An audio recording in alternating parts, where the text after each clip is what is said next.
join di sini nih.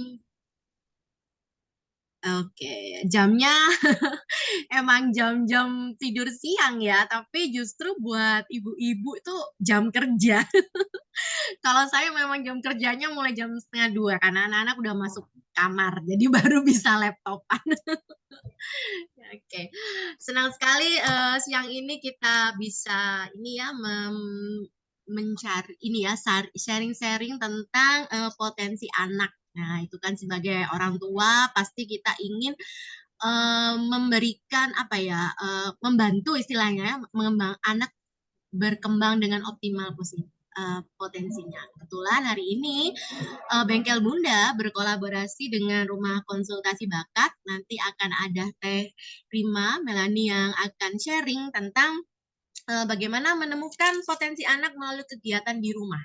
Nah, sebelum kita mulai, izinkan saya untuk membacakan sebentar ya CV dari Teh Rima. Kan harus ini ya, tak kenal maka kenalan. Oke. Masya Allah banget nih saya baca CV-nya Teh Rima ini benar-benar nggak salah nih ya kalau kita ngomongin potensi bakat sama Teh Rima emang emang ahlinya gitu ya. Nah, Teh, bentar ya, nama lengkapnya Rima Melani, istri dari Bapak Herdi Paputungan dengan dua orang putra ya, semua ya Teh ya, putra. Eh, dengan dua orang putra yang sudah berusia 19 tahun dan 11 tahun. Wah, ini udah ini apa fasenya udah udah balik ya kebanyakan. Oke. Nah, apa aja sih kesibukan Teh Rima ini selain sebagai home educator ya tentunya karena memang setiap orang tua itu adalah home educator untuk anak-anaknya. Teh Rima ini adalah Head of Business The Akil Balik Institute, kemudian Direktur Rumah Konsultasi Bakat, kader Inspire Psikologi, online Tenlin Club Development, kemudian juga seorang personal kurikulum practitioner. Wah, jadi mungkin nanti juga bisa nih ya nanya-nanya tentang personal kurikulum untuk nextnya. Kemudian ada The Feminim, itu home fasilitator, kemudian juga seorang praktisi pendidikan berbasis fitra, dan tentunya juga merupakan member dari Ibu Profesional. Masya Allah banget. Baik, itu tadi secara singkat ya untuk perkenalan terhadap narasumber kita hari ini. Nah, sebelum kita sharing nih, boleh Teh Dian mungkin ada yang mau di-share nih. Kita nanti itu ada giveaway ya untuk teman-teman di sini. Jadi biar rame nih ya acara kita, biar makin seru. Nah, kita ada giveaway. Nah, ini oke. Okay. Jadi webinar kita Zoominar kita hari ini menemukan potensi anak diselenggarakan oleh Bengkel Bunda yang berkolaborasi dengan Rumah Konsultasi Bakat, kemudian didukung oleh Ibu Profesional Asia, kemudian ada media partnernya Ibu Profesional Pekanbaru, dan kita akan ada giveaway dari Meta Jabar. Wah, apa ini ya nanti giveaway-nya kita uh, ini giveaway-nya berupa ini ya apa buklet ya Teh ya, buklet untuk resep ya, baking untuk anak. Nah, pastikan beberapa biasanya baking itu jadi salah satu potensi yang dimiliki oleh anak-anak. Nah, ini bisa nih digunakan untuk eh, teman-teman yang hadir di sini ya untuk mengajak anak berkegiatan bersama di rumah. Oke. Baik, mungkin kita langsung ya nanti ini Teh Rima akan sharing sebentar pengalamannya tentang bagaimana sih menemukan potensi anak melalui kegiatan di rumah. Nanti setelah itu dipersilahkan untuk teman-teman peserta di sini untuk bertanya ya. Kita sharing-sharing di sini. Silahkan Teh Rima. Bismillahirrahmanirrahim. Assalamualaikum warahmatullahi wabarakatuh. Selamat siang semuanya, apa kabar? Suara saya terdengar baik. Waalaikumsalam warahmatullahi Waalaikumsalam. wabarakatuh. Lumayan. Apakah oke terdengar? Agak Jadi, lebih deketan lagi mungkin ya, agak jauh dikit tadi. pakai headset, nggak bisa deket-deket. Udah pakai headset, udah pakai earphone saya. Kan headset ya, earphone ya. Itulah. Oke, jadi pada siang hari ini, insya Allah kita akan berbicara tentang apa memetakan bakat anak ya lewat aktivitas-aktivitas bermain gitu. Nah, ini tuh sebetulnya ini adalah hal yang paling saya sukai banget gitu ya. Apa namanya? Tapi sebelum ke sana, saya mau ngobrol dulu tentang latar belakang. Nah, seperti biasa, jadi sebelum kita bermain, kita akan bicara dulu tentang latar belakang, ya, tentang basic. Saya yakin di sini karena saya lihat ini pesertanya kebanyakan dari ibu profesional ya, tentu saja pasti sudah tahu banget lah tentang apa sih sebetulnya itu yang disebut dengan bakat gitu ya. Yakin lah udah pada hatam gitu. Ini di Bunsai materi kelima ya kalau nggak salah ya. Benar nggak sih? Kelima atau ya, kelima kayaknya ya di Bunsai itu ada di Bunda Sayang itu ada salah satu materi melukiskan semua anak adalah bintang gitu. Kelima itu kata dia lupa lagi lah. Pokoknya ada di Bunsai itu. Kemarin baru ngisi tapi saya lupa ada beberapa. Nah, apa namanya? Kita sudah paham betul bahwa semua anak itu pasti berbeda. Semua anak itu memiliki potensi dan keunikan yang berbeda.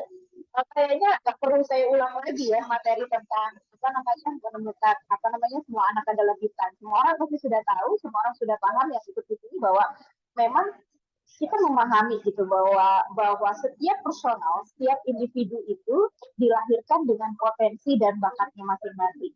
Sebagai apa namanya mengingat kembali, ini ada sebetulnya ada satu bagian dari dalam Al-Quran. Ini saya lihat, mohon maaf ini teman-teman kayaknya muslim semua ya, muslimah semua nih, nggak apa-apa ya. Saya masuk ke satu bagian yang memang kayaknya urgent banget untuk kita pahami.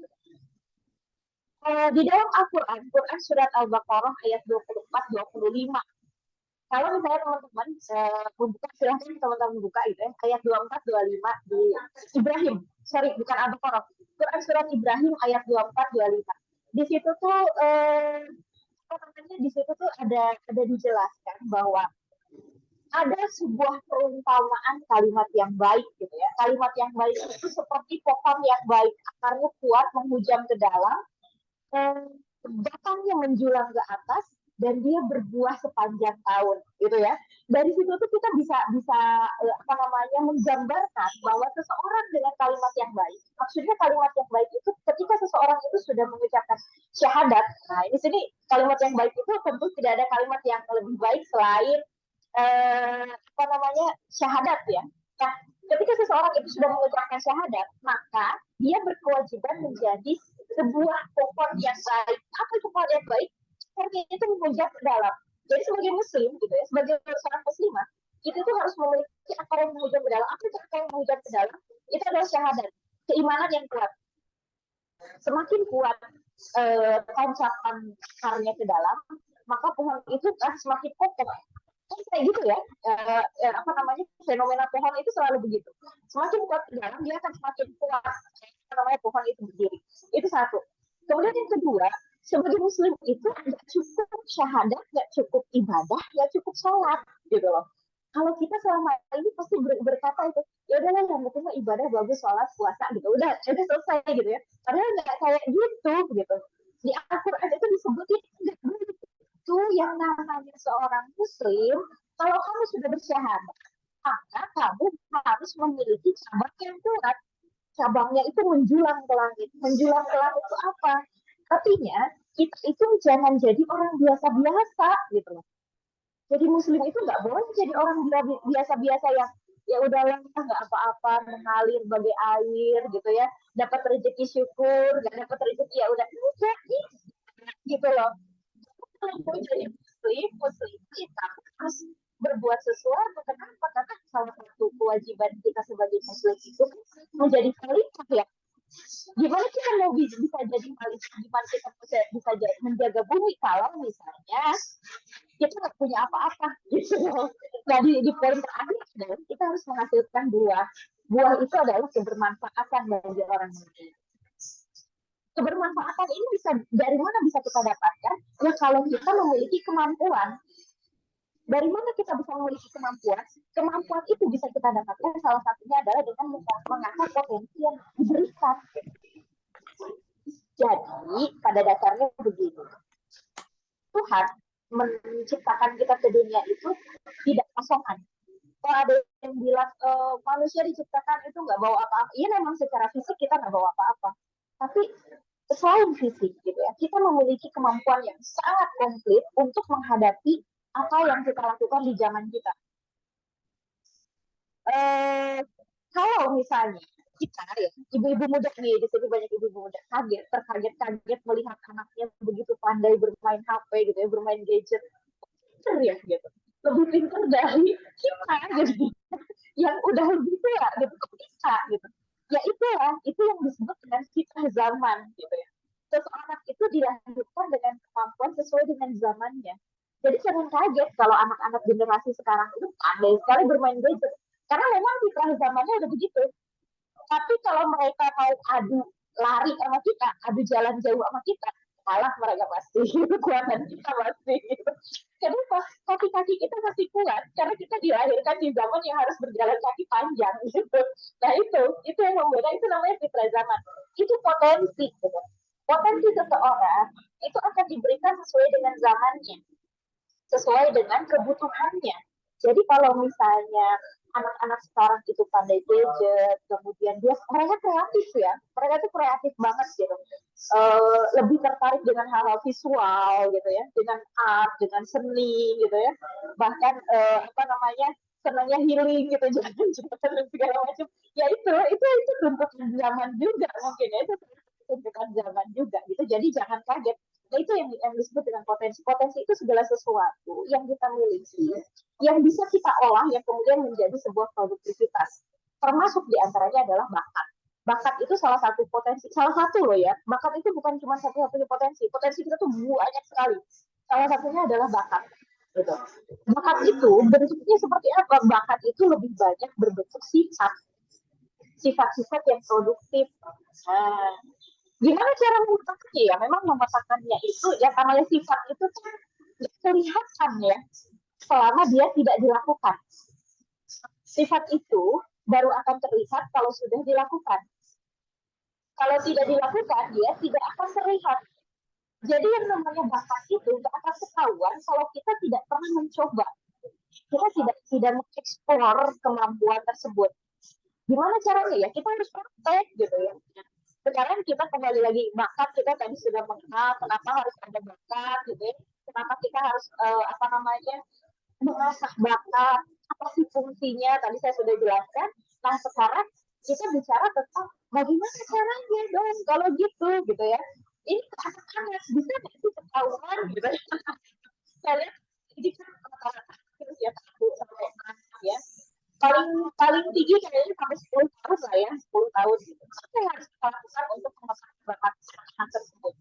Yang pertama, bakat itu sendiri awalnya berbentuk sifat, otomatis yang harus pertama kali dilakukan adalah pengamatan. Karena sifat itu baru akan terlihat dengan pengamatan. Pengamatannya seperti apa? Kalau saya membuat jurnal, dan itu tuh paling efektif ya, metode paling efektif yang bisa kita lakukan untuk memetakan bakat anak adalah dengan membuat jurnal, membuat catatan ya.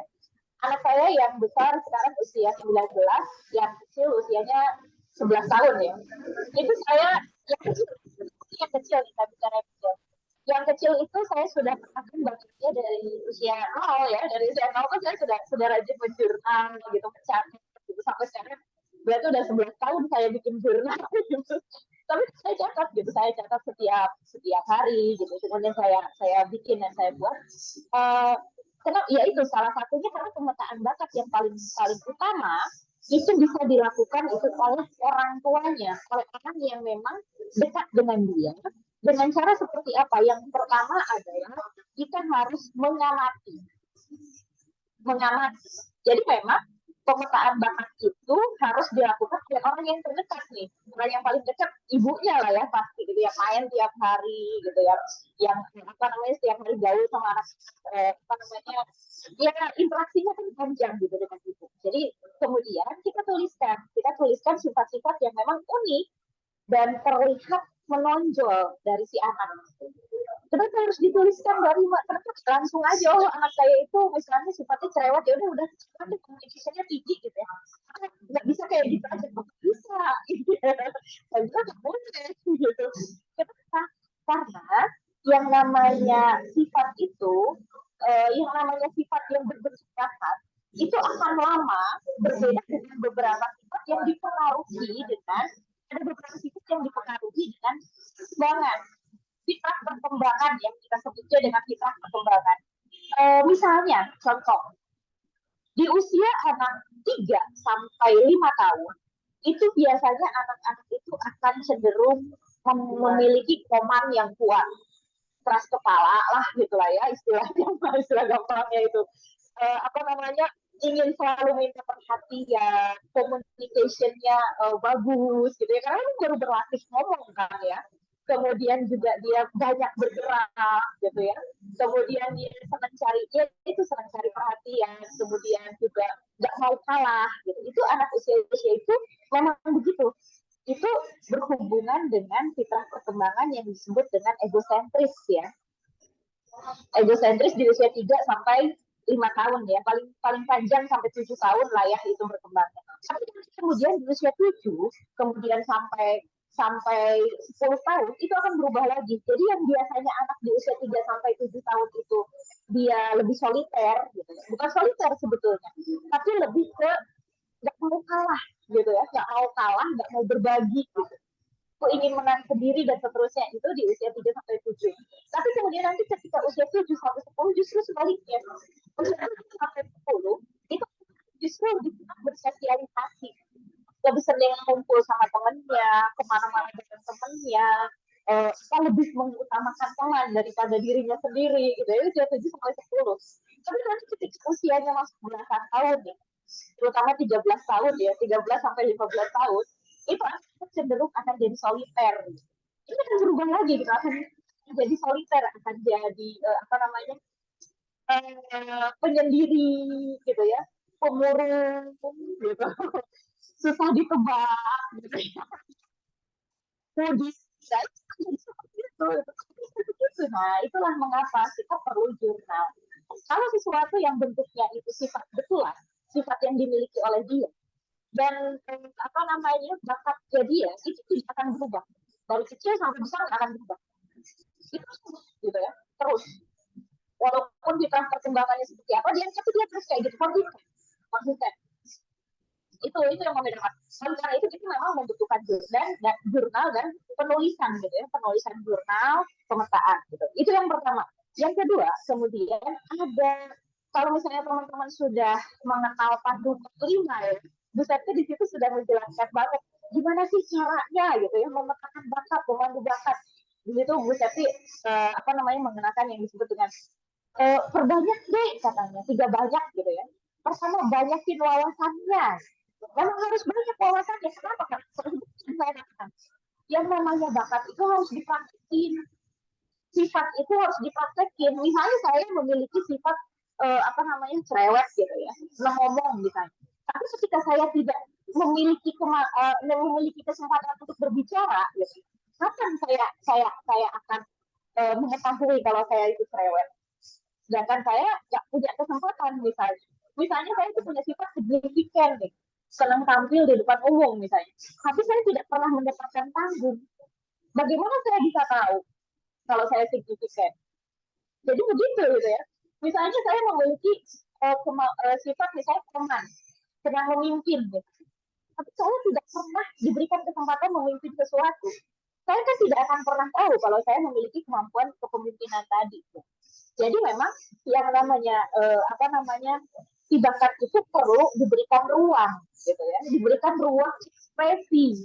Jadi selain banyak wawasan, perbanyaklah kegiatan. Harus ada ruang ekspresinya, ruang mencoba, ruang untuk bergerak, untuk mengaplikasikan dirinya gitu ya. Nah itu. Jadi pertama tadi banyak wawasan, kemudian kedua perbanyak kegiatan. Nah dalam memperbanyak kegiatan ini, bagi anak-anak, terutama yang di bawah 10 tahun ya, perbanyak kegiatan yang paling tepat adalah yaitu dengan bermain. Gak ada lagi yang paling pas selain dengan bermain. Jadi kalau misalnya anak-anak sekarang itu yang kebanyakan misalnya gadget gitu ya, bermain gadget, bermain HP, itu sebetulnya mereka kesulitan untuk bisa mengekspresikan potensi yang mereka miliki. Karena apa sih yang bisa kita dapat dari gadget itu ya? Gadget itu walaupun permainannya macam-macam gitu, mengolah mengolah pikir dan sebagainya, tapi itu permainan yang memang soliter gitu ya.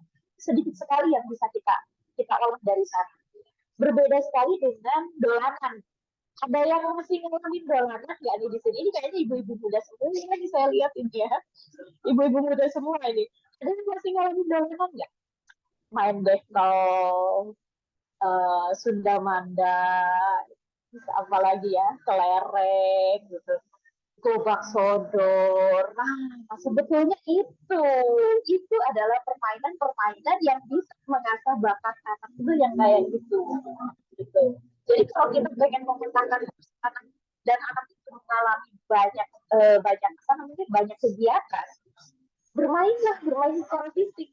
Tapi bermain nggak bisa kita kayak gini ya, main sama gitu, sama main kamu main main gitu, nggak kayak gitu bentuknya gitu. Yang disebut bermain untuk memetakan bakat itu adalah main bareng sama anaknya, ibunya main.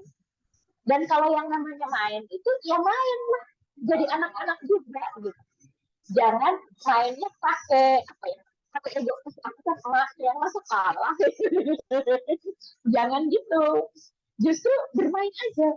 Ketika kita bermain jadilah anak-anak gitu, jadi nggak apa gitu ya, itu berantakin dapur masak-masakan nggak apa-apa, jadilah anak-anak. Ketika kita bermain dengan anak ya jadilah anak-anak, nggak masalah gitu. Terus kita rebutan apa gitu ya, nangis-nangisan gitu, kelahi-kelahi, itu nggak masalah gitu ya. Di situ tuh banyak sekali yang memang akan dipelajari gitu ya, justru dari hal-hal seperti itu. uh, Kalau saya kadang-kadang sengaja mengalah gitu ya, sengaja ngalah dia sama anak gitu, itu apa gitu, biar senang, biar dia bahagia gitu. Ada alurnya gitu, ngalah ngalah ngalah, habis itu kalahin kalahin kalahin kalahin gitu.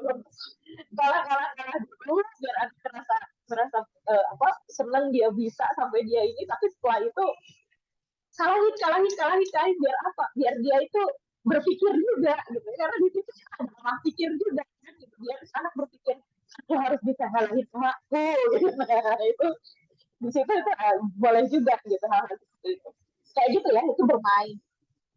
Kemudian juga dalam hal perbanyak wawasan dan juga perbanyak kegiatan itu, perbanyaklah bertemu dengan ragam orang. Ini nanti sesuai usia tapi ya. Nah, ini nanti sesuai usia. Ketika usianya sudah di atas 7, sering-seringnya bawa anak itu ke tempat-tempat orang dengan berbagai macam latar belakang ya. Misalnya gini, kita ada sekedar bawa aku anak kenalin sama teman-teman gitu ya. Ternyata kalau kita ada yang profesinya dokter gitu ya, ada yang profesinya seniman, ada yang profesinya artis, ada yang profesinya pegawai dan segala macam. Di situ dia mereka akan mengenal banyak hal ya. Apalagi kalau misalnya ada waktu kita bisa tour de talent, melihat tempat bekerja gitu ya, tempat apa namanya, tempat profesi. Kalau saya biasanya dulu, karena saya dulu pendatang ya, itu anak saya kecil itu saya masih pendatang, belum banyak kenal orang. Yang saya lakukan adalah saya sering bawa anak saya, misalnya kalau kalau ke bank gitu, saya bawa ke bank, terus saya perlihatkan di sana ada profesi apa aja sih di bank. Jadi kalau sekalian kita ngantri itu, sekalian dilihatin itu ada teller, itu ada customer service, itu ada satpam gitu ya, kerjanya apa, itu kita jelasin. Nanti pada saat kita ke customer service sambil ngobrol tuh gitu, mereka biasanya ya, sambil ngobrol. Kalau saya tuh biasanya gitu, Mbak, ini kenalin anak saya gitu. Ini anak saya juga pengen tahu loh, Mbak, kerja customer service itu gimana gitu ya. Ya kita lihat juga jangan sampai pas penuh-penuhnya ya banknya gitu. Gitu gitu. Terus ke pasar. Gitu. Paling senang anak saya itu ke pasar. Di pasar itu kan macam-macam ya yang dijual tuh, ada ikan-ikan, ada macam-macam tuh. Kita bawa juga pada kita kenali dengan apa namanya. Terus mengenal uang, kalau mengenal uang sih saya lebih banyak prakteknya itu di mall malahan. Di mall. Jadi saya kasih mereka budget gitu. Kamu boleh jajan belanja harganya saya pelit gitu ya 10.000 nggak boleh lebih dari 10.000 gitu. Ya kan di apa namanya di swalayan itu mereka cari tuh harganya 10.000 dan segala macam gitu. Lingkungan sekitar yang ada di kita gitu ya. Misalnya ada tukang sampah lewat di depan rumah, kita bisa kasih sambil saya kasih jajanan, sambil ajak anak kita ngobrol. Itu kebetulan loh. Jangan kita berpikir bahwa kebetulan itu harus sesuatu yang keren ke perusahaan, ke pabrik, enggak juga gitu ya. Hal-hal yang kecil yang ada di sekitar kita gitu. Tukang sampah ini suruh ke rumah gitu ya. Terus nanti setelah ketemu sama tukang sampah ngobrol, liatin di video ada tukang sampah di luar negeri. Keren mereka ya. Terus beda banget sama di Indonesia. Buat apa wawasan? Gitu. Itu wawasan. Dan mereka itu tukang sampah itu tidak berhak untuk kita nilai jelek, untuk kita jelekan, untuk kita pandang buruk. Enggak. Lihat tukang sampah di luar negeri seperti apa. Karena di Indonesia belum. Ya belum. Mungkin ini tugas kamu. Gitu. Nah itu kan bisa jadi kayak gitu kita bangun awareness yang mereka dari sana. Gitu. Jadi ketika kita memetakan bakat itu bukan cuma semata-mata anak saya bakatnya apa, enggak. Gitu. Banyak yang bisa kita bangun di sana. Ada awareness di sana, gitu. Ada kesadaran sosial di sana, gitu ya. Kemampuan berpikir dan segala macam, termasuk kedewasaan. Kita ingin membangun kedewasaan, gitu. Karena memang tujuan kita sebetulnya seperti itu ya. Tujuan kita dalam hal mendidik anak, tujuan utama kita mendidik anak adalah mendidik seseorang menjadi dewasa. Tujuan itu sebenarnya. Apalagi sih sebenarnya kan tujuan kita tuh dewasa. Dewasa itu artinya dia mandiri, gitu kan. Dia bisa jadi problem solving, gitu kan. Segala macam dan tuntutan zaman dan segala macam. Itu sih tujuan utamanya untuk mana lagi, gitu. Itu aja gitu. Sukses dalam itu tuh kalimat-kalimat itu tuh kalau kita gabung itu satu dewasa. Itu aja sebenarnya gitu. Nah gitu, waktu saya habis ya Mbak kayaknya ya. Saya deg-degan dari tadi ngeliat jam. Iya, mungkin bisa dicukupkan dulu itu, Teh. Nanti kita bisa Boleh. sharing-sharing. Kayaknya ini Ngobrol. teman-teman Iya. udah pengen sharing. Silahkan kalau ada pertanyaan, boleh kalau mau langsung raise hand atau boleh di kolom chat. Silahkan. Ada nggak ini yang, oh ini Teh Dian ini. Anak saya pengen jadi pengatur koper di airport, ketahuan. Berarti senang melayani orang lain dan selektor. Oh gitu ya. Ini contoh ini ya, maksudnya yang tadi ya, yang mengamati ya untuk profesi di sekitar. Nah, gitu. Oke, oke sebelum ke teman-teman, mungkin tadi saya mau ini dulu ya, rangkum dulu ya, Teh. Jadi emang banyak banyak kegiatan ya. Oh, intinya anak banyak kegiatan. Nah, kegiatannya tentu di rumah gitu. Nah, sambil menunggu teman-teman yang raise hand ataupun di chat. Nah, ini kalau ini saya mau nanya nih, ini Teh ya, saya mau nanya ya buat mengawali sambil nungguin teman-teman. Gimana itu kalau kegiatannya itu les ini itu. Ini yang dari anaknya sendiri. Kan mungkin karena namanya anak sekarang ya, pengen ini, pengen itu, tapi kan mungkin sebagai orang tua kita ada keterbatasan untuk bakat situ. Gimana kalau misalnya anak itu mengisi kegiatannya dengan les karena dia suka dengan kegiatan itu gitu. Biasanya kan emang seperti itu.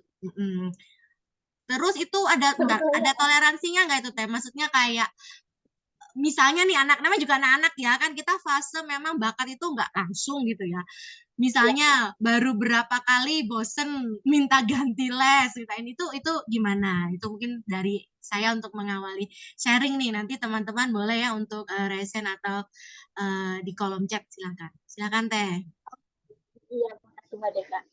Iya sih namanya anak oh gitu ya. Ganti lagi gitu. Ya itu memang begitu fitrahnya ya. Tapi justru bagus ketika anak-anak itu sering berganti gitu ya, pengen tahu banyak hal itu justru bagus. Berarti memang dia memiliki apa ya? memiliki wawasan yang memang luas kan. Kalau wawasannya terbatas kan dia cuma itu aja satu. Justru kalau cuma itu satu, saya khawatir gitu ya. Kalau misalnya ada seseorang yang misalnya sudah dari kecil, kita cepat-cepat pupuk karena kelihatan misalnya contohnya dari kecil tuh kelihatan dia bakatnya di badminton teh. Terus dari kecil kita cuma pupuk badminton doang gitu ya. Dengan mengabaikan yang lain tanpa pengetahuan. Saya khawatir ketika suatu titik dia lelah, dia capek, dia bosan, dia nggak memiliki kemampuan yang lain gitu ya. Itu penting kalau misalnya dia masih muda, dia masih bisa belajar hal-hal baru gitu ya. Kalau misalnya itu sudah jadi profesi, contoh misalnya sudah jadi profesi, udah jadi profesional, setelah itu dia selesai, dia apa namanya nggak ngapa-ngapain lagi, terus dia bingung apa yang bisa saya lakukan. Atau suatu saat misalnya apa yang dia senangi, apa yang dia geluti itu tidak laku lagi di pasaran, apa yang akan terjadi? Karena memang terus terang pasaran di masa yang akan datang kan kita nggak tahu ya. Maksudnya pasaran gitu ya, pasaran dalam tanda kutip, pasaran yang bisa dibayar gitu ya. Karena kan tujuan tetap saja kebermanfaatan dan juga memang hal yang apalagi laki-laki kan hubungan yang sesuatu yang berhubungan dengan profesionalitas gitu kan. Kalau misalnya kemampuan tersebut sudah tidak untuk lagi, apa yang harus dilakukan? Jadi memang jangan jangan jangan memberikan hanya satu kemampuan bagi anak gitu ya. Kenapa? Ya itu tadi. Kemudian juga yang manusia itu potensinya itu luas banyak. Tadi kan saya bilang bakat itu cuma salah satu loh gitu. Banyak sekali potensi yang dimiliki oleh manusia, nggak cuma satu. Dan bakat manusia pun nggak cuma satu. Banyak banget bakatnya. Jadi jangan buru-buru gitu, jangan buru-buru. Yang bagus itu misalnya ada kombinasi bakat yang jadi sesuatu, nah itu yang bagus gitu ya. Jadi bakat-bakat tertentu kemudian dikombinasikan, nah, jadi sesuatu, nah itu bagus. Tapi kalau cuma satu jangan, gitu, jangan. Kalau misalnya ingin ganti ya memang wajar. Nah sekarang kalau misalnya les gimana dong Mbak Rima? Aku keluar banyak uang dong, ya pasti. Ini cuma tergantung dari kita pada akhirnya. Kita mau membatasinya itu tergantung dari kitanya. Kamu kuat bayar berapa banyak gitu kan ya. Gitu. Iya kan, kalau les kan gitu. Tapi kan kalau main sama orang tuanya gratis ya saya. Kalau main. Nah, makanya saya sebetulnya lebih mendorong teman-teman itu ya untuk berkomunitas. Karena dengan berkomunitas, kita kan kumpul beragam profesi itu dengan beragam kemampuan, dengan beragam hobi. Daripada kita bayar les, komunitas itu bikin kegiatan macam-macam. Itu enak gitu ya. Misalnya kemudian ini, gitu, kita lanjut nih, nanti bikin kelas rajut. Mbak Deka misalnya bisa jadi masak, kelas masaknya dari Mbak Deka gitu kan, gitu ya. Nanti misalnya Mbak Puji misalnya nyanyi, ya udah kita cari nyanyi deh gitu kan. Jadi saling mendukung itu lebih bagus daripada kita apa namanya ya nggak apa-apa sih sebenarnya ya kalau memang anda sanggup nggak masalah gitu ya keluar masukin kelas itu ya nggak masalah sebenarnya cuma ada lebih bagus itu kalau misalnya kita berkomunitas lagi gitu. Berkomunitas berteman sebetulnya kalau sekarang berkomunitas secara online pun nggak masalah ya apa namanya hal-hal kayak gitu misalnya ya udah kita pakai online deh nggak apa-apa kan gitu kita belajar ngejahitnya sambil kan bisa juga sih nggak masalah silakan aja itu lebih baik ketimbang kita misalnya keluar masuk kelas juga ya komunitas justru lebih enak kayak misalnya anak saya yang besar itu sejak sudah keluar masuk pekerjaan udah bisa ganti kerja itu malah beda portfolio itu udah mulai kerja kekuatan pekerjaan jadi lebih baik seperti itu kalau saran saya sih lebih enak sih bikin aja komunitas mungkin bengkel bunda deh bikin komunitas khusus gitu ya magang gitu nah itu juga boleh kayak gitu.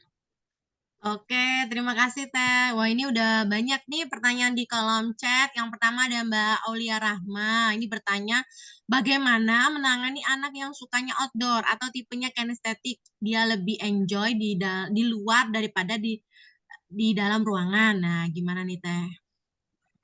Ini Mbak Ulianya ada nggak ya saya orangnya ya hadir nggak? Saya sebetulnya pengen nanya, ini anaknya usia berapa? Oh, ini anaknya usia berapa nih, Mbak?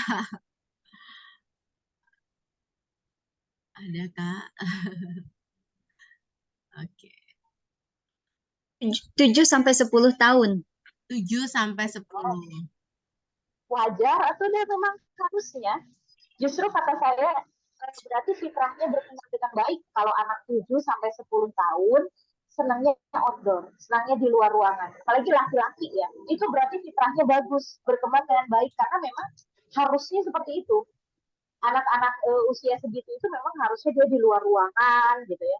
Terus gimana dong? Ya kalau usianya sudah 7 sampai 10 berarti dia harus sudah punya teman kan. Dia harus punya teman, dia harus apa namanya berteman dengan tetangga-tetangganya gitu. Anak saya ini juga sama ini sebetulnya penyakitnya sama. Ini lagi seneng-senengnya bermain bola. Jadi yang kami lakukan adalah biarin aja. Karena memang usia 7 sampai 10 ini adalah usia jadi si bola. Usia jadi si bola. Jadi berusaha petualang memang itu memang wajarnya begitu. Terus gimana dong? Khawatir dong di luar gimana gitu ya. Kan ketakutan-ketakutan seperti itu biasanya hadir dari orang tua. Nanti gimana? Ada yang nyulik lah gitu ya. Nanti gimana? Nah, di sini berarti kekuatan komunitas itu tadi ya yang saya bilang ya. Kita harus berteman dengan bertetangga dengan baik, di lingkungan dengan baik. Nah itu karena biasanya yang terjadi adalah ya, ketika kita sudah bertetangga dengan baik ya, itu saling saling memiliki kemampuan selesai. Dan justru ketika di luar kita belajar lebih banyak. Misalnya contoh, Barima salah satu contoh di Barima di beberapa teman terputus-putus barusan saat menjawab pertanyaan nomor 2 suaranya. Mohon maaf. Tiung tiung tiung Iya. diulang. Silakan.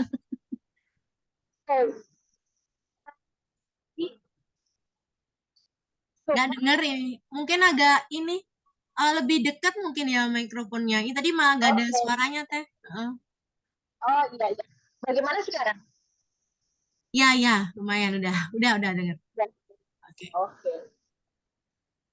Jadi kalau usia itu memang usianya ngebolang ya, usia di luar gitu. Usia 7 sampai 10 itu memang usia ngebolang, usia di luar ruangan. Nah, kalau misalnya ada kekhawatiran atau ketakutan misalnya takut anaknya diapa-apain gitu ya, takut ada penculik dan segala macam, itu memang kekuatannya adalah kita harus menjalin hubungan dengan tetangga. Itu yang penting. Jadi kita harus bertetangga dengan baik. Karena sebetulnya pesantren itu memperhatikan loh, memperhatikan apa yang terjadi dengan anak-anak itu. Mereka itu saling memperhatikan dan saling kasih tahu gitu. Dan mereka tuh unik kok gitu dengan anak-anak itu. Kita ini juga baik ya gitu. Juga bertetangganya gitu. Itu yang pertama. Jadi yang kedua, ketika anak-anak itu di luar, justru mereka itu akan menghadapi kenyataan real life yang sesungguhnya. Misalnya contoh, sering banget gitu ya, anak saya itu pulang nangis, nggak nangis sih, tapi berkaca-kaca gitu ya. Kenapa? Dibully sama temennya, diajakin sama temennya, atau misalnya tiba-tiba uangnya hilang gitu. Karena kepedoman uangnya hilang, atau misalnya apa namanya, sendalnya hilang gitu ya. Ya, itu justru yang membuat mereka jadi bekerja. Kesulitan-kesulitan seperti itulah yang membuat mereka belajar. Jangan cepat baca, biarkan saja.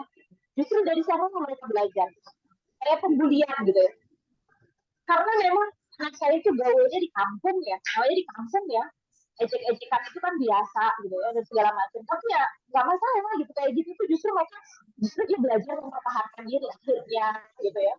Dia akan belajar gimana caranya biar aku gak diganggu orang. Oh, aku bertemannya sama anak-anak gede misalnya gitu ya. Aku temenannya sama anak-anak gede aja deh gitu. Jadi kerasa dilindungi dia gitu. Kayak gitu tuh. Duitnya banyak, terakhir deh. Apa aja bisa Oh, belajar. Jadi belajar dari jadi biarin aja di luar gitu. Terus aja lah gitu. Gitu kan kalau menurut saya. Itu loh. Oke, terima kasih Tarima. Mungkin kita lanjut ya. Pertanyaan nomor 2 ada Mbak Siti Hamdia.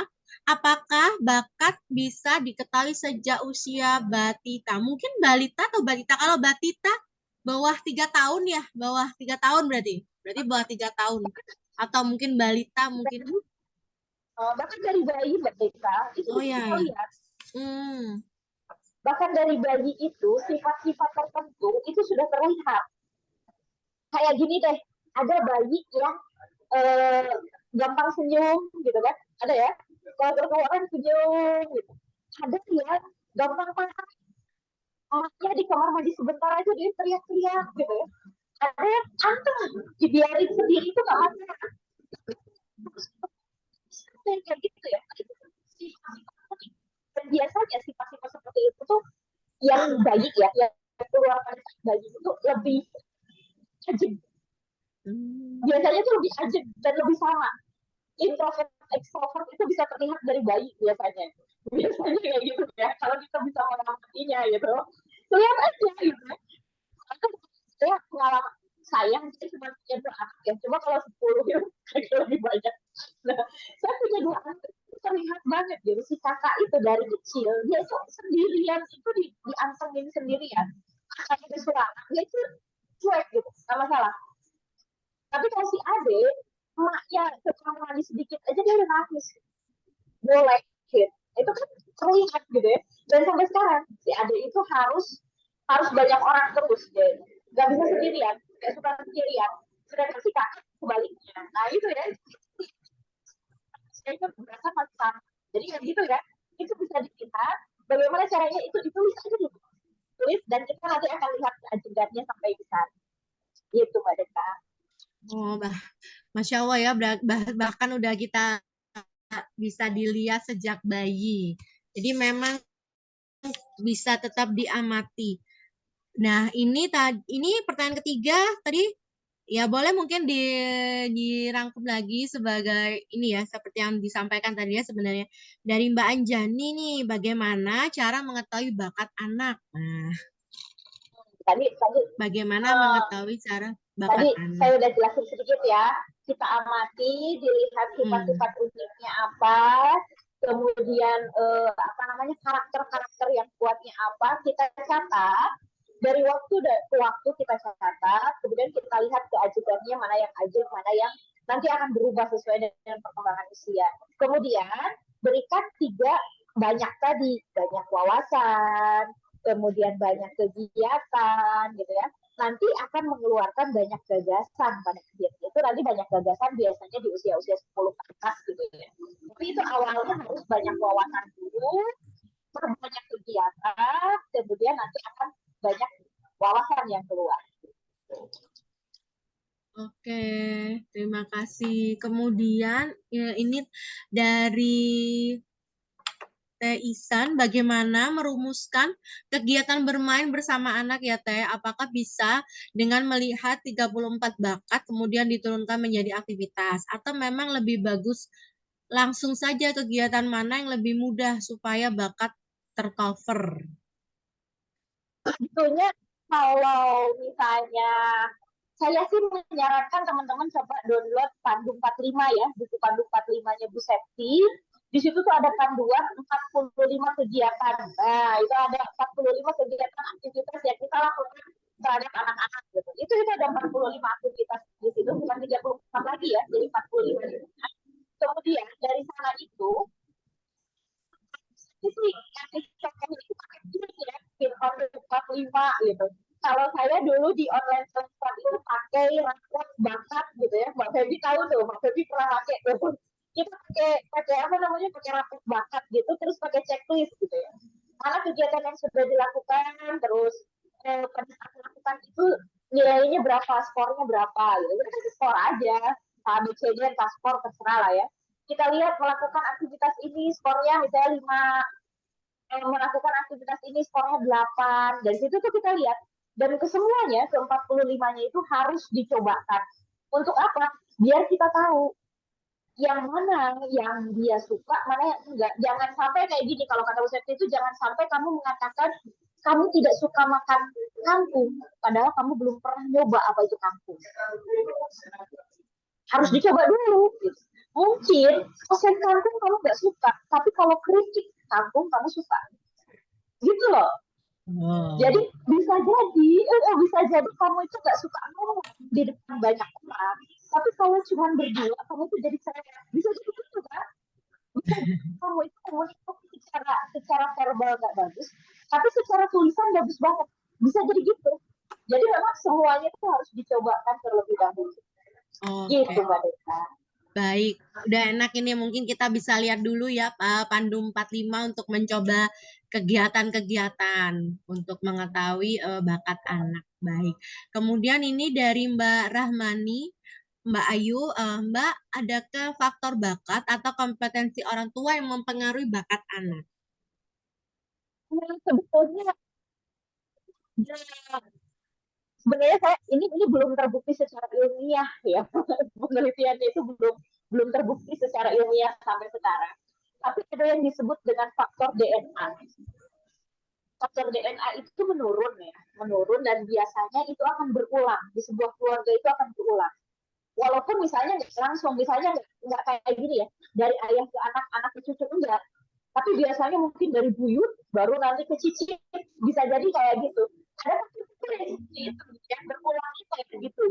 Tapi itu kita tidak bisa tidak bisa menutupi bahwa ada faktor DNA dalam sebuah keturunan gitu, kayak gitu. Tapi memang hal itu harus dirunut ya. Kalau saya biasanya merunutnya itu ketika kita membuat sebuah visi misi keluarga misalnya itu kita runut, itu nanti akan ketahuan gitu, ini keluarganya keluarga apa sih, apa keluarga monyet, apa keluarga angsa, apa keluarga harimau gitu. Kita bisa runutnya dari situ gitu, ketahuannya dari situ. Begitu Mbak Dita. Tapi nggak bisa langsung langsung dari ayah ke anak gitu ya, langsung kayak gitu. Biasanya agak panjang gitu.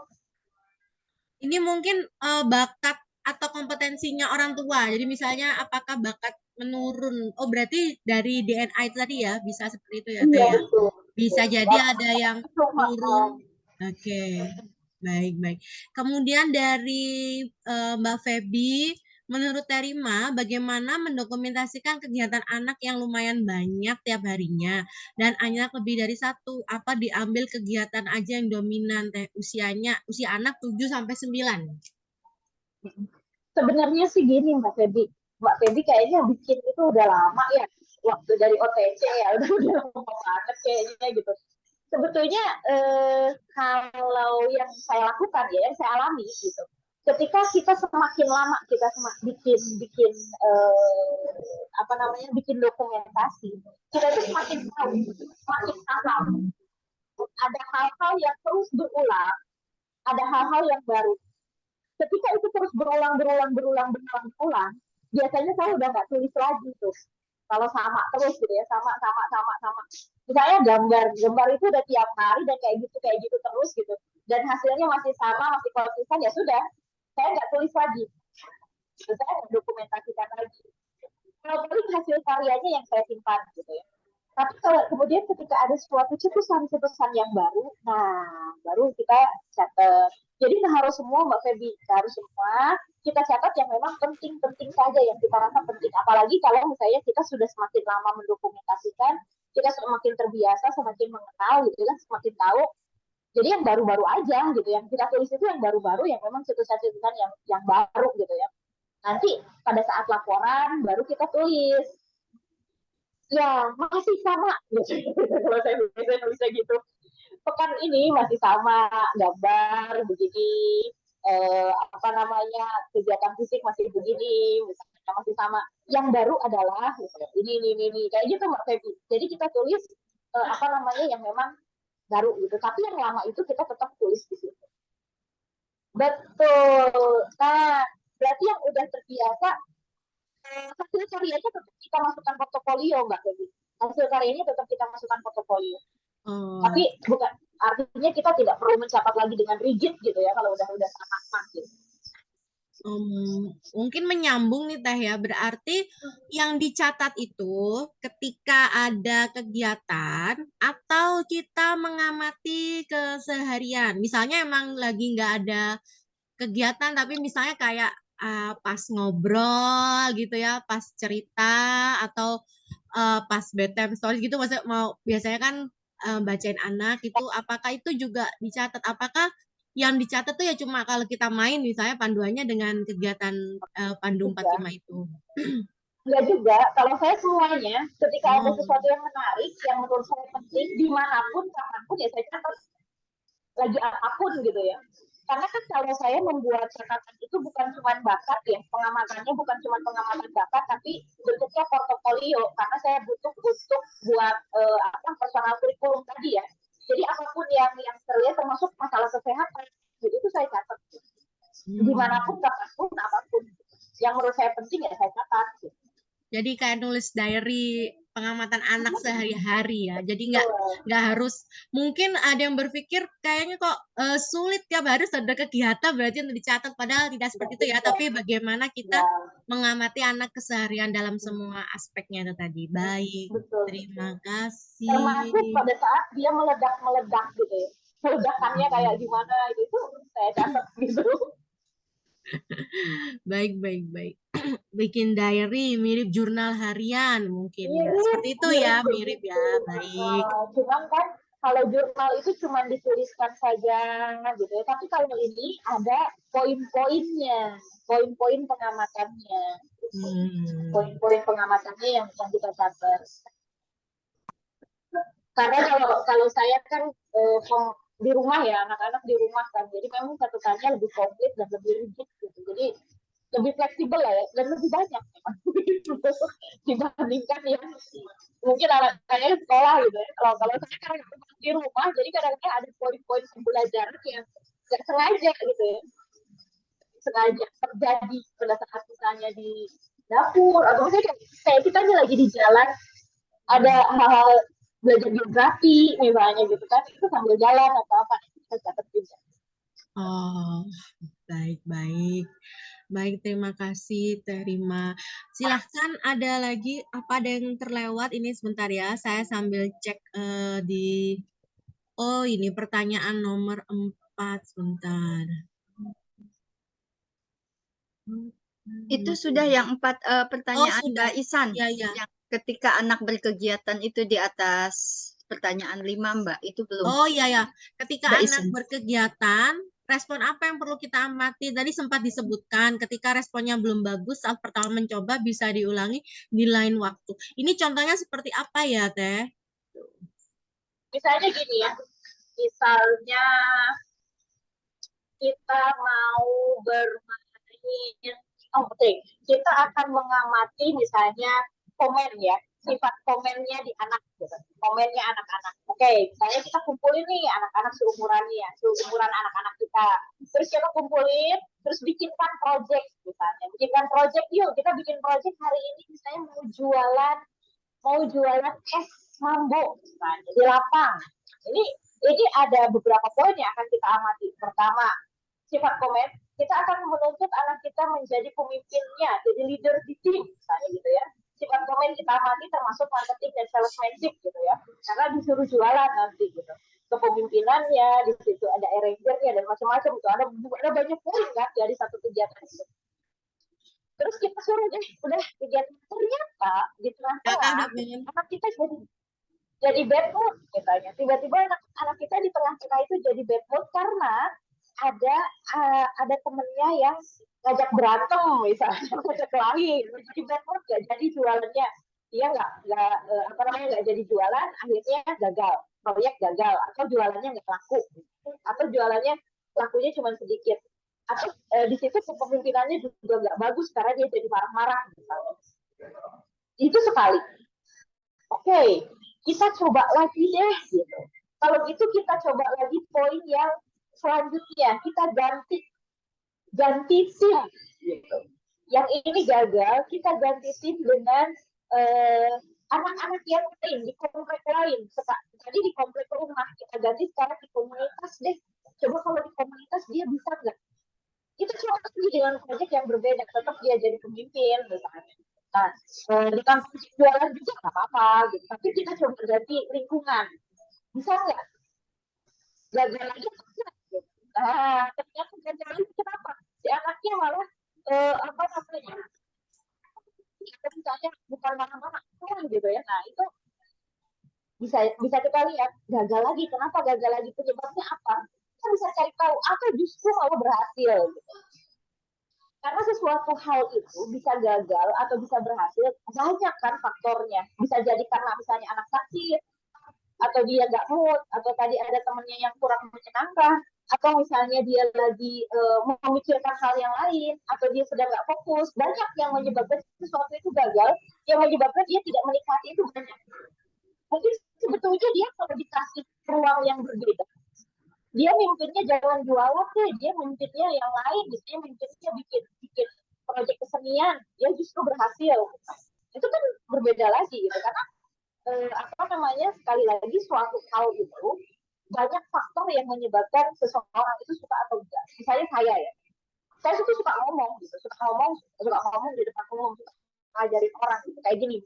Tapi, tapi ada beberapa hal juga yang menyebabkan kita gagal gitu, kita berhasil berbicara di depan umum. Misalnya contohnya tiba-tiba kayak tadi ya, mobil mogok dari dapat wifi gitu, dapat wifi misalnya gitu, ini jadi jelek banget bawaannya Mbak Rima. Oh, wifi-nya jelek gitu. Itu bisa jadi kayak gitu. Atau misalnya apa tiba-tiba saya kalau berbicara orang sedikit begini itu oke gitu ya, 10 orang 20 orang ya, di bawah 100 masih oke lah. Tapi tiba-tiba saya dikasih ruangan misalnya di situ ada 200 orang, nah itu saya udah langsung down gitu ya, langsung bad mood, langsung nggak bisa. Nah itu kan kayak gitu ya, semakin kita sering mencoba itu kita akan semakin tahu kekuatan dan kelemahan yang kita miliki. Saya bisa ngomong tapi kalau di bawah 100 orang gitu.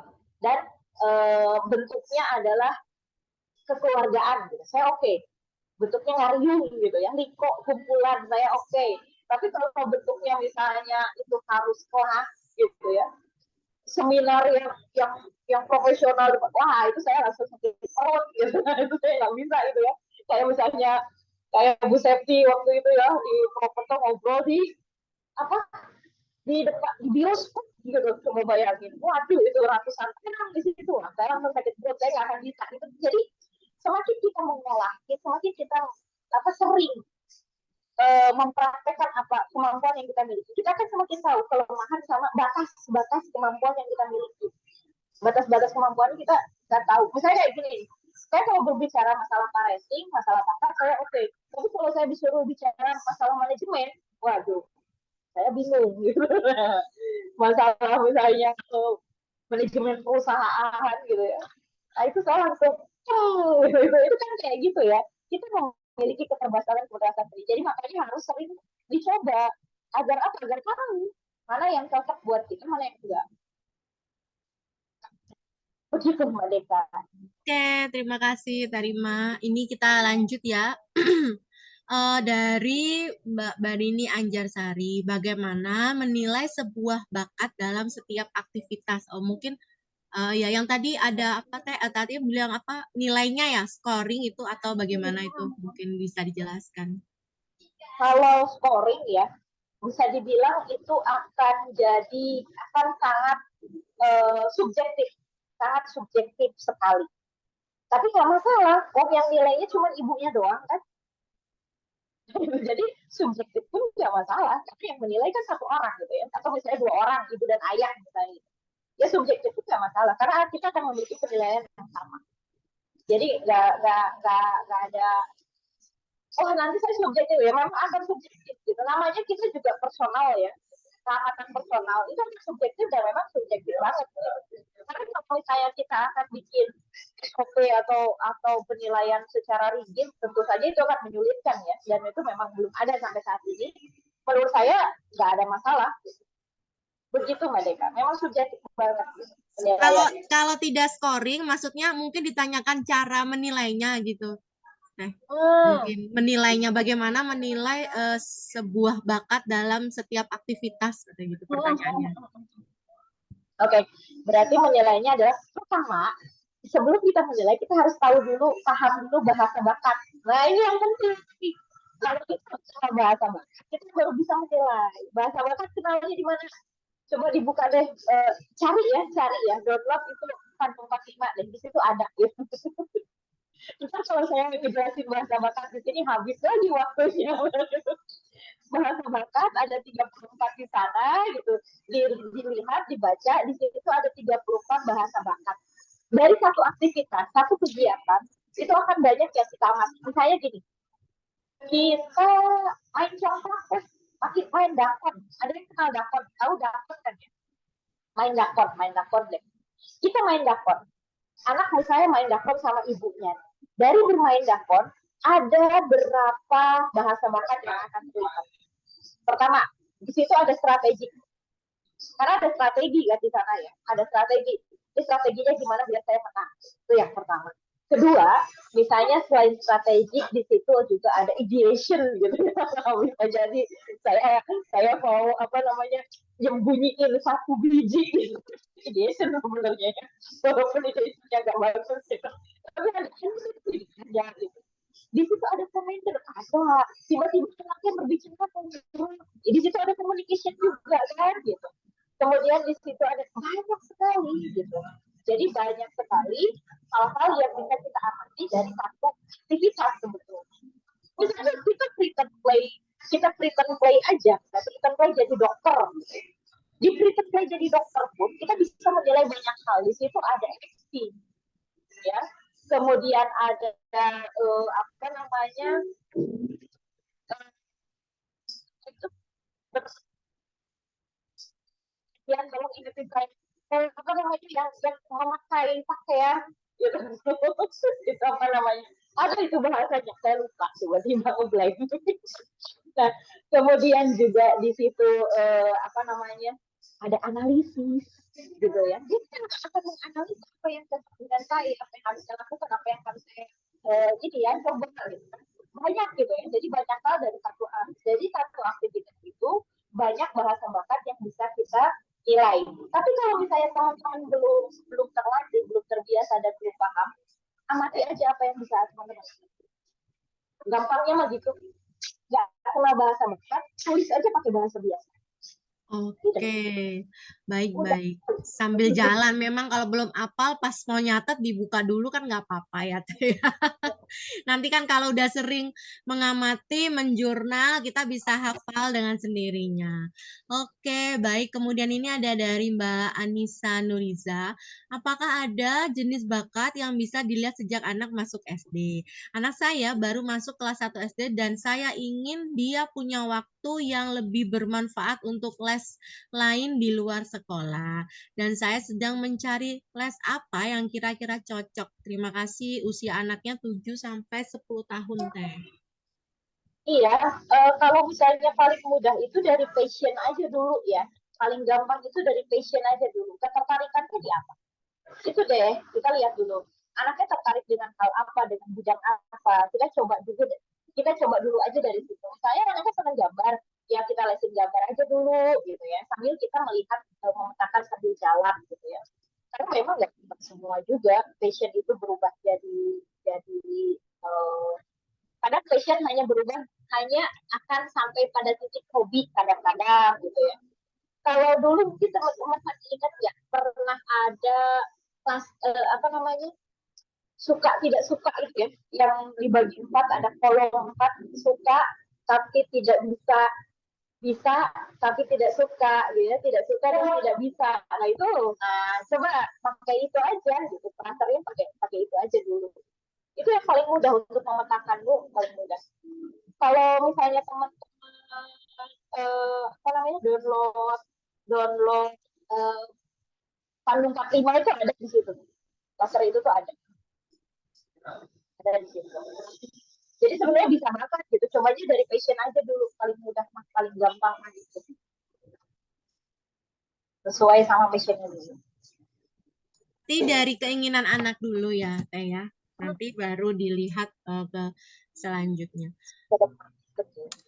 Oke, Oh ya teman-teman, ini di kolom chat itu sudah ada giveaway ya dari Meta Jabar untuk semua yang hadir ini. Jadi ada resep nih ya, resep baking yang bisa dicoba. Mungkin ingin menjadikan baking sebagai salah satu kegiatan untuk mengamati bakat anak juga bisa ya Teh ya. Dari baking aja itu juga Benar. banyak sifat-sifat bakat, bahasa bakatnya ya yang bisa kita lihat. bukan cuman bukan cuman masak ya di baking itu ya, ada analisis di sana, kemudian di sana ada ideation di sana, kemudian ada hal-hal kreatif tentu ya, tentu di sana ada hal-hal, ya begitulah, banyak sebenarnya dari baking ya, termasuk misalnya justru dia itu belajar baking, tapi pada baking dia pikirnya yang lain. Jadi kayak gitu itu dianeh-anehin gitu, kadang-kadang kan kayak gitu ya. Iya, anak-anak itu kalau cooking gitu ya, mau baking ataupun ya baking, cooking, itu sukanya tuh pas nyampur-nyampurnya sebenarnya. Dia itu ya kalau masih masih kecil ya, masih belum itu dia suka main barengnya gitu ya, Teh biasanya campur-campurnya, biasa gitu. Jadi emang kadang-kadang sekreatifnya dia yang nggak sesuai resep. Nggak sesuai, pokoknya kita harus ikhlas, Iya, ikhlas menghambur-hamburkan bahkan. iya, iya. Oke, baik. Kalau lagi ikhlas nggak usah ajak anak, bikin aja sendiri. Kalau Baik, saya baik. dia gitu biasanya, kalau lagi nggak ikhlas ya udah saya bikin sendiri, tahu jadi gitu. Kecilnya memang dia lagi ikhlas ya main gitu. Nah, gitu. Heeh. Memang tujuannya untuk bermain, bukan tujuan untuk memasak gitu, kita harus Iya, dibedakan. seneng-senengnya itu berkegiatan bersamanya itu. Bukan mungkin kalau masih kecil gitu ya, kecuali yang mungkin udah kelihatan passionnya itu bener-bener pengen gitu, yang udah gede misalnya Iya, suka, betul. dia akan cari dan request ya biasanya seperti itu. Dan yang udah gede juga nggak selalu jadi ya, gagalnya lebih banyak. Ya, ya. Ini anak-anak sulung saya gitu, udah umur 10 tahun lagi seneng-senengnya misalnya ngelihat yang simple-simple gitu kan di YouTube ya. Kadang kok contohnya simple pas buat nggak sesimpel contohnya gitu. Nggak apa-apa. Berarti kan kita belajar dari situ gitu ya, Teh ya. Oke, baik teman-teman. Ini waktu kita masih ada 15 menit lagi. Silahkan kalau ada yang mau bertanya, boleh di kolom chat atau mau langsung raise hand juga nggak apa-apa ya. Karena sebenarnya kalau ngomongin potensi anak ini seru ya, Teh ya. Seru. Ketika kita ingin memetakan kotak, bagusnya adalah kita tahu dulu gitu ya, tahu dulu kitanya di mana, itu itu penting gitu, penting karena ketika kita sudah tahu, nah, kita sudah ngomongin ke anak-anak, apalagi kalau misalnya ini sambil sambil ngobrol ya ini. Ini yang saya alami adalah ketika saya sudah challenge mapping, saya sudah tes gitu ya, kemudian saya sudah melakukan assessment, saya tahu oh ada ini ya, ada ini urutannya ini 34 bakat itu kan dijelasin tuh biasanya kan, ini oh ada ini, jadi ketika kita melihat anak kita akan bandingin, oh anak saya itu gini, anak saya itu kan lebih mudah pada saat kita apa namanya ngamatin anak gitu ya. Kayaknya gitu deh, coba deh buat yang teman-teman yang udah pernah assessment, untuk ngamatin anak itu lebih gampang karena kita membandingkannya dengan diri kita sendiri dan biasanya nggak jauh-jauh gitu ya. Atau kita justru bertolak belakang banget, itu juga bisa jadi gitu ya. Tapi itu akan lebih mudah ketika kita sudah lebih tahu gitu ya. Apalagi kalau untuk dewasa memang assessment itu ada mudah gitu ya. Kita bisa pakai assessment karena typing misalnya. Tapi kalau misalnya untuk anak-anak, saya tidak menganjurkan untuk tes bakat. Kenapa? Tapi saya seperti yang saya bilang tadi, anak-anak itu belum berjadi, wawasannya belum ada. Mereka belum mengenal dirinya sendiri. Gitu. Jadi kalau mau di assessment, apa yang mau di assessment? Sedangkan mereka juga belum mengerti, gitu, belum paham tentang hal-hal tersebut. Jadi kayak gitu. Dan memang belum waktunya ya, karena mereka pengalamannya belum ada, wawasannya belum ada, pengetahuan akan dirinya pun belum ada. Sebaiknya memang Anak-anak sih enggak gitu ya, enggak diajak. Tapi kita orang tuanya, nah, orang tuanya diajak, orang tuanya ngerti, baru oh iya ya, lebih mudah. Karena tadi kan saya bilang, ngamatin bakat yang anak itu harus tahu bahasa bakat loh. Kalau kita nggak tahu bahasa bakat kan sulit. Jadi begitulah. Sekalian promoin programnya Bengkel Bunda. Siap-siap. Baik-baik. Kemudian, oh ini ada yang bertanya nih Teh.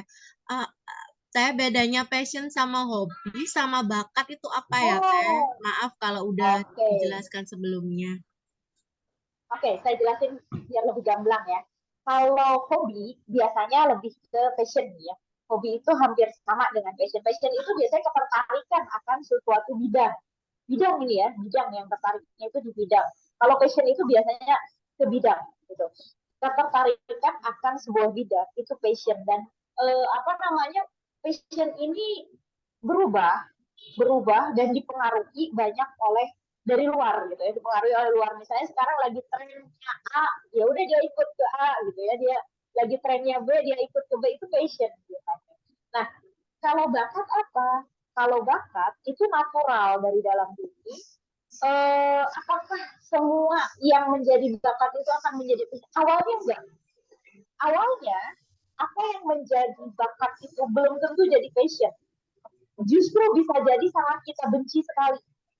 Seringnya bahkan sesuatu yang sangat kita benci sekali itu justru bakat kita, seringnya kayak gitu malahan gitu ya, bisa jadi seperti itu. Nah, tapi kalau yang namanya passion itu pasti kita suka, tapi belum tentu berbakat, belum tentu kita berbakat di hal-hal yang menjadi passion kita. Misalnya begini, seseorang punya passion di sepak bola, tapi belum tentu dia pintar bermain sepak bola. Bisa jadi, tapi karena dia memiliki passion di sana, dia bisa kelola sesuai dengan bakat yang dia miliki. Misalnya contoh gini, tadi kan dia senang main bola, passionnya akan dunia sepak bola, tapi dia tidak bisa bermain bola. Lalu apa yang harus dia lakukan? Apa yang dia bisa? Ternyata dia itu memiliki bakatnya berjualan. Justru bakatnya di jualan. Lalu apa yang bisa dia lakukan? Ya, dia bisa menjual sesuatu yang hubungannya dengan bola. Jual jersey kan, gitu kan? Jual tiketnya kan, gitu ya. Itu hal yang lain yang hubungannya dengan bola. Gitu. Gitu jadinya. Jadi, passion itu karena bentuknya bidang, harus dikelola sesuai dengan bakat. Passion saya di dunia pendidikan. Gitu. Karena passion saya di dunia pendidikan, maka sesuai dengan bakat saya misalnya menjadi praktisi gitu ya. Nah, tapi kan tidak semua orang harus jadi praktisi. Bisa jadi dia passionnya di dunia pendidikan, dia bisa jadi praktisi, dia tidak pandai berbicara, tapi dia menjadi orang yang mampu membuat kurikulum misalnya, atau bikin bikin aplikasi misalnya gitu ya, karena dia misalnya bakatnya di IT gitu, dia bikin aplikasi lah gitu ya, bisa kayak gitu. Dia misalnya uh, menjual barang-barang yang berhubungan dengan pendidikan, jual buku lah atau apa, karena dia memang bakatnya menjual, itu kayak gitu. Passion itu bisa dikelola sesuai dengan bakat, karena passion ini bentuknya bidang ya. Passion ini biasanya bidang, bukan aktivitas. Aktivitasnya adalah bakat, passionnya itu bidang. Passion itu lebih banyak ke bidang, jadi harus dikelola sesuai dengan bakat yang kita miliki. Karena passion itu biasanya kalau tidak dikelola dengan baik, maka kita akan berakhir sebagai hobi. Cuma hobi tidak menghasilkan apapun gitu. Gitu. Oke, baik. Seperti itu ya perbedaannya. Nah, silakan teman-teman ada yang mau bertanya lagi atau langsung aja boleh. Mbak, tanya dong. Oh ya, silahkan Mbak Habibah. Mbak Rima nanya, tadi kan disebutkan kalau kadang itu passion kita atau bakat kita itu sesuatu yang tidak kita sukai kayak gitu. Terus ada butuh tempat dan lain-lainnya. Nah, kalau belum nemu gimana? Ya Misal memang nih, harus dilakukan. ya kan Gimana gimana nih? personal branding saya itu kan kemarin evaluator dan quality controller. Saya itu kayak kalau masuk kemana-mana atau ikut sesuatu itu kayak langsung arahnya tuh ke situ gitu loh, kayak otomatis oh ini aku ngasih masukan apa-apa yang isinya tuh evaluasi kayak gitu, kayak kamu jadi kayak tukang nilai sih ibaratnya kayak gitu kan, kayak banyak yang sebel kayak cuma kalau nggak disampaikan kita yang kayak nggak plong, kadang kan daripada menyampaikan ke orang, saya sampaikan dalam bentuk tulisan. Cuman kalau disampaikan dalam bentuk tulisan itu nanti bisa jadi bola liar juga kan. Ada orang baper lah Iya apa, betul. padahal maksudnya bukan mereka gitu. Terus gimana ini cara menyalurkannya? Saya tuh apa? Pengen kerja atau kuliah di tempat yang bisa ini apa ya, biar ketika saya ngasih evaluasi itu sah gitu loh nilainya. Syukur-syukur bisa menghasilkan. Jadi pengen yang ada kompetensinya ini, minta tolong diarahin deh gimana deh Mbak. Sorry, Mbak. Gimana Mbak? Jadi komentator gitu ya. Lebih mungkin karena komunikasinya rendah juga kali ya, lemah kan. Jadi mungkin kurang bisa menyusun kalimat yang baik. Cuman kadang itu ya tahu lah plus minusnya gimana, sebaiknya gimana gitu-gitu loh, biar mungkin ke Ah, depannya lebih baik gitu. nah sekarang Mbak Habibah passionnya di bidang apa? Hal apa yang sering Mbak Habibah komentari? Organisasi, sistem kerjanya. Organisasi sistem kerja. Nah, berarti yang harus dilakukan Mbak Habibah adalah mempelajari ilmu tersebut sampai mendalam, ilmu ilmu manajemen tadi, ilmu organisasi tadi gitu ya. Pelajari sampai mendalam, sampai jauh gitu ya, eh, sampai bisa disebut sebagai eh, apa ya? Sampai bilang oh keren gitu ya. Nah, setelah itu apa namanya Mbak Habibah bisa sebenarnya banyak loh pekerjaan-pekerjaan kayak gitu loh Mbak Habibah. Apa namanya pekerjaan-pekerjaan kayak quality controller apalagi di bidang perusahaan ya organisasi itu banyak banget gitu kan hal-hal yang berhubungan dengan itu apalagi kalau bisa hubungannya sama keuangan kan keren banget. Iya, itu keuangannya Jadi juga memang yang nomor satu gitu loh. Cuman kan sekarang nggak nah itu megang gitu. ya dipelajari aja ikut pelatihan-pelatihan yang berhubungan dengan hal tersebut sehingga kemudian menjadi ahli ya menjadi ahli di bidangnya kalau kita sudah jadi ahli punya kemampuan yang baik tentu saja komentar yang kita keluarkan akan didengarkan sama orang itu yang penting kita memang harus memiliki keahliannya sehingga apa yang kita sampaikan itu sesuai dengan fakta dan data yang ada kalau sesuai dengan fakta dan data, apalagi misalnya orang melihat latar belakang kita ya, tentu orang udah gak bakal banget sih sebenarnya ya, gitu. Apalagi kalau disampaikan dengan cara yang tepat gitu ya, di tempat yang tepat, ya nggak share asal share di media umum sih nggak gitu ya, jadi sampaikan kepada orang yang memang sesuai gitu. Bisa jadi kita malah dimintain tolong gitu. Nah, tolong bisa sekalian dibenerin ya, bisa jadi kayak gitu kan, nah gitu menurut saya sih kayak gitu mbak Liba. Memang kita perlu perlu apa namanya memiliki kemampuan itu yang benar sampai sampai kemudian memiliki kapasitas untuk memberikan komentar-komentar atau evaluasi tersebut. Gitu Mbak, sebenarnya. izin menanggapi. Jadi untuk yang Mbak Rima sampaikan barusan itu sudah saya lakukan, tapi bukan untuk yang bab organisasi, tapi lebih ke bagian mental health awareness kayak manajemen emosi, psikologi gitu-gitu. Jadi sekarang saya masih mendalami itu. Jadi kayak kadang kan ini sensitif ya masalah manajemen emosi gitu-gitu. Kadang urusannya sampai emosi orang, kadang ketemu orang yang baperan. Tapi ketika saya ngobrol sama dengan senior, coach, atau mungkin narasumber tertentu, itu tuh udah ada di jalan yang benar. Bahkan dianggap udah jadi konselor atau praktisi mental health gitu kan, yang suruh nerapi orang. Tapi kan saya basicnya itu nggak ke situ gitu loh, kayak analis kesehatan ke psikologi gitu kan. Berarti kan harus kuliah lagi. Ya. Gak juga sih lah. Sebenarnya sekarang itu apa namanya hal-hal yang berhubungan dengan latar belakang itu tidak terlalu menjadi jaminan ya seorang untuk disebut sebagai praktisi atau ahli gitu ya. Kalau kita memiliki kemampuan, gitu, sebenarnya orang lebih terima, gitu ya. Orang lebih open. Bahkan kalau misalnya kita mau bilang, oh harus kuliah lagi ya, harus akademisi, enggak juga sih. Kalau memang kita punya kemampuan, ya sudah, tinggal kita show up aja. Show up sesuai dengan apa yang kita miliki, apa yang kita mampu, ya udah. Saya juga bukan pendidikan kok, bukan psikologi, tapi ya apa salah lah ya, gitu. Karena memang beda ya, antara praktisi sama akademisi itu kan berbeda.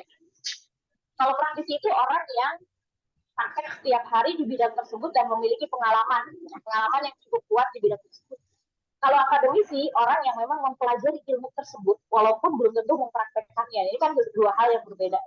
Jadi ketika kita mengikuti pelatihan segala macam, ya memang kita harus lihat, jadi ini praktisi atau akademisi. Karena yang dibicarakan akan berbeda. Akademisi tentu akan berbeda